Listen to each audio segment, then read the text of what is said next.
అందరికీ నమస్తే అండి. చాలా రోజుల తర్వాత మొన్న గ్రూప్ 2 ఎగ్జామ్ కొరకు కొన్ని రోజులు గ్యాప్ ఇవ్వాల్సి వచ్చింది. కానీ ఈ జరుగుతున్న సంఘటనలు చూసిన తర్వాత మనం ఈ సైబర్ నేరాల మీద ఒక యుద్ధమే చేయాల్సి రావస్తుంది కాబోలు. ఎందుకంటే అవి నిత్యం ఏదో ఒక రూపంలో సామాన్య ప్రజలను ఇబ్బంది పెడుతూనే ఉన్నది. మనకు ఎంత నాలెడ్జ్ ఉన్నా కొన్ని సందర్భాల్లో మనం ఏమీ చేయలేని పరిస్థితుల్లో కూడా మనం అమౌంట్ను లాస్ కావాల్సి వస్తుంది. ఒకసారి పక్కపంటి మన మిత్రుడు తను ఏ విధంగా డబ్బును పోగొట్టుకున్నాడో ఒకసారి ఈ వీడియోలో చెప్తాడు. దాని గురించి నేను కూడా చెప్తాను. వీడియో మాత్రం పూర్తి ఎండ్ వరకు చూడండి. ఒకసారి మీ పేరును అసలు ఏం జరిగింది చెప్పరా? నమస్తే అండి, నా పేరు చెరపల్లి కృష్ణ. నేను కరెంట్ డిపార్ట్మెంట్లో కాంట్రాక్ట్ వర్కర్గా వర్క్ చేస్తుంటాను. మొన్న 22వ తారీఖు నుండి 21 నుంచి నా ఫోన్ మొత్తం హ్యాక్ అయిపోయింది. ఫోను పనిచేయట్లేదు. ఫోన్పే ద్వారా వచ్చే మెసేజ్లు కానీ నేను ఫోన్పే మనీ ట్రాన్సాక్షన్ చేద్దామని కానీ ఆపరేట్ కావట్లేదు. అప్డేట్ అయినట్టు కనిపిస్తుంది. నేను ట్రాన్సాక్షన్ చేయకుండా ఉన్నా అని చెప్పేసి నిన్న మార్నింగు యథావిధిగా నేను ఎప్పటిలాగే 6 గంటలకు డ్యూటీకి వెళ్ళాను. డ్యూటీకి వెళ్ళిన తర్వాత క్రమంలో నాకు మార్నింగ్ 9 కాంచెలి ఓటీపీలు వస్తున్నాయి. ఈ ఆధార్ కార్డు అప్డేట్ అయినట్టుగా, ఆధార్ కార్డు అప్డేట్ సక్సెస్ఫుల్ అని, మీ యూపీఐ ఎంపిన్ చేంజ్, యూపీఐ పిన్ను న్యూ పిన్ జనరేట్ అని మెసేజ్ వస్తుంది. అవి స్క్రోల్ చేస్తున్నాయి. ఇవి ఏదో కామన్గా కంపెనీ వాళ్ళు లేకపోతే బ్యాంక్ వాళ్ళు పంపిస్తున్నారు కావచ్చు అని అసలు పట్టించుకోలే వాటిని.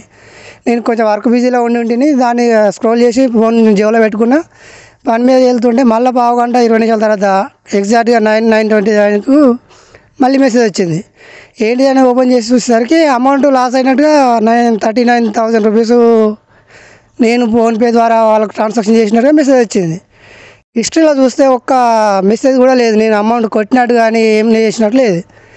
ఏమైందని చెప్పేసి నేను ఒక్కసారి హవాక్ అయిపోయినాను. నాకు అసలు అర్థం కావట్లేదు ఎట్లా జరిగిందని. నా హిస్టరీ మొత్తం చెక్ చేసిన మెసేజ్ చూసేసరికి నా ఆపరేటింగ్ మొత్తం తనే చేసినట్టుగా అక్కడ జార్ఖండ్ నుంచి వెళ్ళని అమౌంట్ కట్ అయిందని చెప్పేసి మెసేజ్ వచ్చింది. ఈ జార్ఖండ్ లెవెల్ ఎక్కడి నుంచి వచ్చిందని చెప్పేసి ఏమంటే కింద ఒక మెసేజ్ వచ్చింది నాకు, టోల్ ఫ్రీ నెంబర్ అని. ఆ నెంబర్కి కాల్ చేశాను. సార్ ఇట్లా నాకు మనీ లాస్ అయినట్టు మెసేజ్ వచ్చింది, ఎట్లా వచ్చింది ఏంటి అని చెప్పేసి ఎంక్వైరీ అని చెప్తే వాళ్ళు నా డేటా మొత్తం కలెక్ట్ చేసుకొని చూశారు. వివరాలు చూస్తే సార్ మీరే మనీ వాళ్ళకు పంపించినట్టు ఉంది సార్, యూపీఐ నెంబర్ ద్వారా పంపించినట్టు ఉంది. అంటే సార్ నేను నిన్నటి నుండి అసలు మనీ కాదు సార్, ఫోన్పే యాప్ నుంచి ఏ ట్రాన్సాక్షన్ చేయలేదు, నేను చేయండి నా మనీ ఎట్లా లాస్ అవుతుంది సార్ అని చెప్పేసి నేను అంటే మళ్ళీ చెక్ చేసి చెప్తానని చెప్పేసి అని ఏదో యూపీఐ నెంబర్ ద్వారా మీరు అప్డేట్ మీ నెంబర్నే వాళ్ళు అప్డేట్ చేసి జార్ఖండ్ నుంచి వెళ్ళి మనీ రికవర్ చేసుకున్నట్టు ఉంది సార్.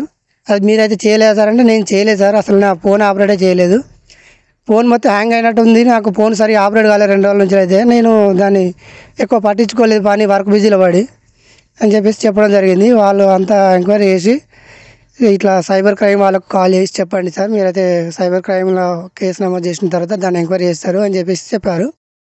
నేను అదేవిధంగా 1930 నెంబర్కి కాల్ చేసి కంప్లైంట్ చేశాను. చేస్తే వాళ్ళు ఒక టైం పడుతుంది, దాని పూర్తి వివరాలు తెలుసుకొని చెప్తా అని చెప్పారు సార్.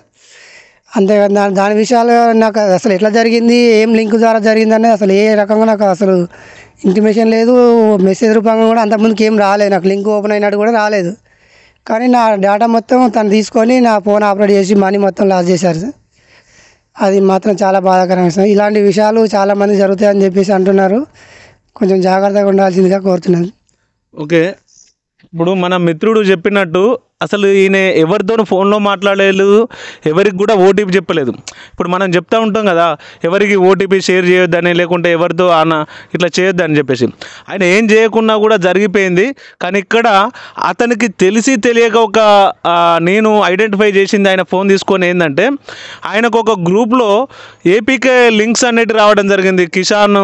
PM కిసాన్ అని, అదేవిధంగా SBI రివార్డ్స్ అనే ఒక 2-3 లింకులు వస్తే అందులో ఒక 2 లింకులు డౌన్లోడ్ చేయలేదు. కానీ PM కిసాన్కి సంబంధించిన లింక్ అనేది డౌన్లోడ్ రూపంలో ఉంది. సో దాని ద్వారా అంటే వాళ్ళ పిల్లలకు కూడా ఇస్తారు కాబట్టి అతనికి ఐడెంటిటీ అంటే అతనికి అది తెలియదు, అది డౌన్లోడ్ చేసినాను కూడా. కానీ పిల్లలకు అటు ఇటు ఇవ్వడం ద్వారా ఎవరో దాన్ని టచ్ చేయడం ద్వారా ఆటోమేటిక్గా అది డౌన్లోడ్ అయిపోయింది. డౌన్లోడ్ అయిపోయిన తర్వాత దాన్ని గ్రూప్ అడ్మిన్కు నిన్న ఫోన్ చేయడం జరిగింది. ఫోన్ చేస్తే అసలు ఆయన గ్రూప్ క్రియేట్ చేసినట్టు కూడా ఆయనకు తెలియదట. అంటే ఇది అంటే ఆయన ఫోన్ కూడా హ్యాక్ చేసి ఆయన ద్వారా ఒక గ్రూప్ క్రియేట్ చేసి ఆయనలో ఉన్నటువంటి కాంటాక్ట్ నెంబర్లు అందరినీ యాడ్ చేసిళ్ళు. దాని ద్వారా ఒక ఏపీకే లింక్ పంపడం ద్వారా మనోళ్ళే కదా పంపిందని చెప్పేసి ఆటోమేటిక్గా మనం వాటిని చూసే ప్రయత్నం చేస్తాం. సో ఆ రీతిలో ఇతనికి తెలియకుండానే ఒక ఏపీకే లింక్ అనేది డౌన్లోడ్ కావడం వల్ల ఇతని ఫోన్ అనేది హ్యాక్కు గురైంది. హ్యాక్కు గురైన తర్వాత అక్కడ ఎవరైతే అవుట్ సైడ్ పర్సన్ అంటే సస్పెక్ట్ పర్సన్ ఉన్నాడో ఇతని నెంబర్కు నిన్న మార్నింగ్ ఒక 2-3 ఓటీపీలు రావడం జరిగింది. ఆటోమేటిక్గా ఓటీపీలను అతడు అక్కడి నుంచేలే దాన్ని ఆ ఓటీపీలను ఎంటర్ చేసుకుంటూ ఇతని ఆధార్ అప్డేషను మరియు ఈ యూపీఐ ట్రాన్సాక్షన్కి సంబంధించిన ఎంపిన్లను అన్నిటినీ కూడా అతడు వేరే సెట్ చేసుకోవడం జరిగింది. సెట్ చేసుకున్న తర్వాత ఒక అర్ధగంట తర్వాత మన మిత్రుడు చెప్పినట్టు ఆ ఓటీపీలు చూసుకున్నాక అర్ధగంట తర్వాత అతడు 39,000 రూపీస్ అతడు తన యూపీఐ ట్రాన్సాక్షన్ ద్వారా లాస్ అయినట్టు అతడు ఐడెంటిఫై చేయగానే వెంటనే నాకు కాల్ చేయడం జరిగింది. తర్వాత అక్కడ వాళ్ళ టోల్ ఫ్రీ నెంబర్ కూడా చేయడం జరిగింది. తర్వాత దాన్ని 1930 కాల్ చేసి ఒక ఫైల్ అయితే కంప్లైంట్ చేయగలిగినాం, కానీ మనకు అమౌంట్ ఎంతవరకు రికవర్ అవుతుందనే గ్యారంటీ అయితే ఇవ్వలేము. ఎందుకంటే అమౌంట్ ఆ అవతలి సైడ్ పర్సన్ మనం ఈ కంప్లైంట్ చేసి ఆ ఎన్సీఆర్పి పోర్టల్ వాళ్ళు ఈ ప్రాసెస్ స్టార్ట్ చేసి ఆ ట్రాన్సాక్షన్ ఐడి మీద వాళ్ళు ఫైండ్ అవుట్ చేసే వరకు వాడు డ్రా చేసుకున్నాడు అనుకోండి డబ్బులు, ఈ సమయంలో మనం ఏమీ చేయలేము. సో ఇక్కడ మీకు ఈ వీడియో ద్వారా ఒక్కటే చెప్తున్నాను, అంటే మనం ఓటీపీ చెప్పినా చెప్పకపోయినా కూడా అన్వాంటెడ్ లింకులు మన మిత్రుడే పంపించిండు, మా బావ పంపించిండు, లేకుంటే నా దగ్గరి ప్రాణ స్నేహితుడు పంపించిండు ఈ లింకు, దీంట్లో జెన్యున్ చాలా ఉంటుంది, మావాడు నాకు అబద్ధపు లింకులు పంపడనే నమ్మకంతో మీరు ఉండొద్దు. ఎందుకంటే ఒక్కోసారి వాళ్ళ ఫోన్ కూడా హ్యాక్ అయ్యి వాళ్ళకి తెలియకుండానే మీకు లింకులు వాళ్ళ నెంబర్ ద్వారా రావచ్చు. కాబట్టి ఎటువంటి లింకులు కూడా మీరు ఓపెన్ చేయొద్దు. అవసరమైతే వాటిని డిలీట్ చేయాలి. మీరు వాటిని డౌన్లోడ్ చేయడం కంటే డిలీట్ చేయాలి. ఒకవేళ అనుకోకుండా మీరు ఆ డౌన్లోడ్ చేయాల్సి వస్తే వెంటనే మీ ఫోన్ను ఫార్మాట్ చేసి పారేసేయాలి. అదొక్కటే మీకు సొల్యూషను. దాని తర్వాత మీకు ఇప్పుడు మన మిత్రునికి వచ్చినట్టు ఏమైనా ఓటీపీలు వచ్చినట్టు మీకు అనిపించిన వెంటనే మొత్తం మీద మీ ఫోన్ను వీలైనంత త్వరగా ఫార్మాట్ చేసే ప్రయత్నం చేయాలి. మీకు తెలియకుండా ఓటీపీలు మీకు ఎంటర్ అవుతున్నాయి మీకు సంబంధించిన దాని మీద అంటే.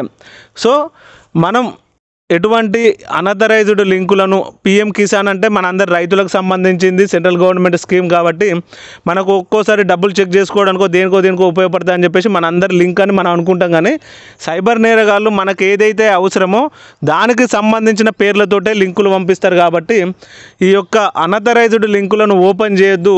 ఓపెన్ చేసి మన ఫోను హ్యాక్కు గురైతే మనం ఏం చేయలేని పరిస్థితి. మనకు తెలియకుండానే ఇప్పుడు 39,000, ఇంకొకవేళ అలా ఎక్కువ ఉంటే అమౌంట్ ఒకవేళ ₹1,00,000 ఉంటే ₹1,00,000 కూడా పోయే అవకాశం ఉండేది. సో మనం రికవరీ అనేది చాలా కష్టంగా ఉంటుంది. 39,000 2 బ్యాంకులు ఉండే నాకు, 2 బ్యాంకులలో ఒకటి ఫెడరల్ బ్యాంకులో 39,000 ఉండే, ఎస్బీఐ బ్యాంక్ అనేది అందులో ఒక 1,200 రూపీస్ ఉండే. 2 బ్యాంకులలో అమౌంట్ తీసేసి ఉన్న కాడికి తీసేసిండు. వాళ్ళు ఎంత ఎక్కువ ఉంటే ఒక 4 లక్షలు 3 లక్షలు మన అదృష్టం మంచి లేక వాళ్ళ అమౌంట్ ఉంటే కథమే ఉంటుంది పరిస్థితి. సో మనం అన్నెసెసరీ లింకులు ఓపెన్ చేయొద్దు. దయచేసి ఈ వీడియోను అందరికీ షేర్ చేయాలి. ఈ వీడియో చూసిన తర్వాత దీని గురించి మీ ఫ్రెండ్స్ తోటి డిస్కషన్ చేయాలని చెప్పేసి కోరుకుంటూ థ్యాంక్ యూ.